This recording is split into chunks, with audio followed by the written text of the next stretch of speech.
Colleagues, I want to speak to something else that has happened this week. I was troubled to learn I was removed as the vice chair of the Comprehensive Plan Committee. I was troubled less about the decision, but more so about the process.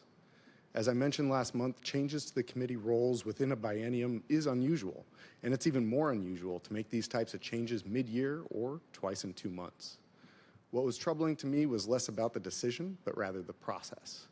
I think Councilmember Hollingsworth is doing a fantastic job, and I have been honored to help her and support her in any way I can. Now that Councilmember Solomon has been named vice chair, I stand ready to support him however I can as well, and as his land use vice chair. I do think it is necessary to flag that removing a vice chair from a committee is not a normal use of powers of the council presidency. This was troubling to me because our council president did not speak to me directly. Rather, she directly informed my staff as I was returning from the Select Budget Committee last week. This is a type of decision I would have hoped to have had a discussion about, and at a minimum to have a direct council member to council member conversation, rather than our council president informing my staff. Our council president could have had a conversation with me before making the decision. She could have walked me through the decision making steps herself and how she came to that conclusion, but unfortunately that didn't happen. And as you all know, I've been consistent about letting the record reflect when our council president has exercised her powers in ways that are outside the norms of previous council presidents. This has been a practice not to agree or disagree with the factors leading to these decisions, rather to let the record reflect that the change in precedent is occurring, especially as we have so many new and recently, no longer new, but recently new members. I was surprised by this decision, and I don't want to cause further drama, but I do think it's necessary to point this out for the health of our institution and for the record to reflect. I hear you, and I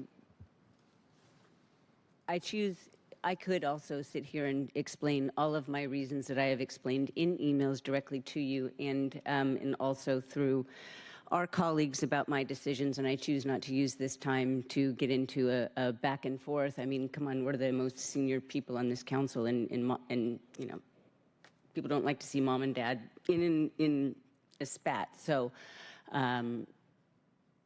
a note on the vice chair of the comp plan.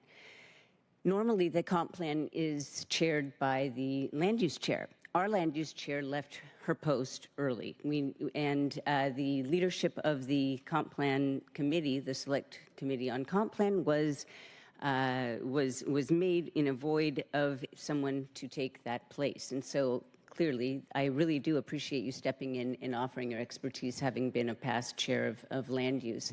Now that we do have a chair of land use who has hired a specialist in land use as his as staff, it only seemed correct to go back to the norm, which has the chair of land use in the leadership position. Sorry that you're disappointed for having been removed. It had been talked about for, you know, sort of in between offices for a long time, and so I just wanted to make clear that that was the change as we put out the notification for the additional dates. Thank you, Council President. If conversations have been occurring for quite some time, I would like to be included in those conversations. Thank you.